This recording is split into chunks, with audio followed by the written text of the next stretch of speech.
There are many Muslims who have excuses. They say that when we speak to the non-Muslims, they tell me that mind your own business. I tell them, if some non-Muslim tells me that mind your own business, I will tell him, that's what I'm doing. It's my business. It is the business of every Muslim to mind other people's business as far as Dawah is concerned. It's the business of every Muslim to mind other person's business as far as removing shirk is concerned. So that's what I'm doing. So when someone says, mind your own business, that's what I'm doing. This is my business. It's the business of every Muslim to be a da'i. At least a part-time da'i, if not a full-time da'i. I'll give you an example. Suppose if you're going on a hill station, along with a family, and you have 2 kids, a girl and a boy, and your boy, Ahmad, 4 years old, while you're talking to your wife, and your small kid, Ahmad, 4 years old, he slips away from you, and is going towards the edge of the cliff. Now, by the time you realize that he's missing, he's already gone far away.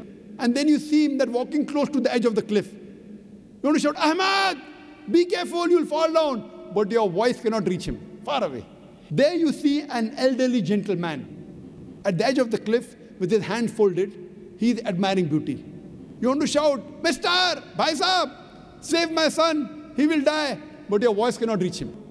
This elderly gentleman, he looks at your son, he smiles at your son, then continues admiring beauty. Your son is coming closer to the edge of the cliff. This man again smiles at him and admires beauty. Next step he takes is over the cliff, and he falls and he dies. I am asking the question, will you or will you not blame that elderly gentleman for not saving your son? Will you or will you not? Only thing he had to do was stretch his hand. He didn't even have to take a step forward. Only thing he had to do was stretch his hand, and your son would have been saved. Will you blame him or not? Yes or no? Yes. But when you tell him, why didn't you save my son? He will say, I was minding my own business. He's right. He didn't push your son, did he? Did he ask your son to jump? No. Why is he to be blamed? Did he push him? No. Did he ask him to jump? No. But yet you will say, he at least had wisdom. God gave him wisdom. My son, 4 years old, Masoom, innocent. What does he know? Yet you will blame him. Will you or will you not? Of course. Same way, on the day of judgment, these mushriks, these non-Muslims, on the day of judgment, they will blame the Muslims. They will catch your collar. That when Allah subhanahu wa ta'ala, when Almighty God gave you hidayah, why didn't you tell us?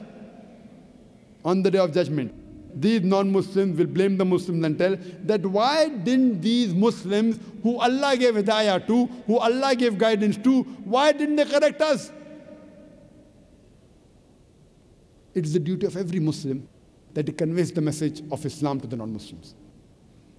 Suppose if you have a neighbor who's a mushrik, and if you have not conveyed the message of Islam to him, and if he dies, Allah will ask him on the day of judgment, why didn't you accept Islam? He will say, Ya Allah, Bari Ta'ala, no one gave me the message. He said, I gave the message directly to you. You did shirk, you'll go to hell. Allah will ask you next, did you convey the message to your neighbor, non-Muslim neighbor? And if you say no, you will follow him. You will follow him. It's the duty of every Muslim that he should convey the message of Allah subhanahu wa ta'ala to those who are not aware of it.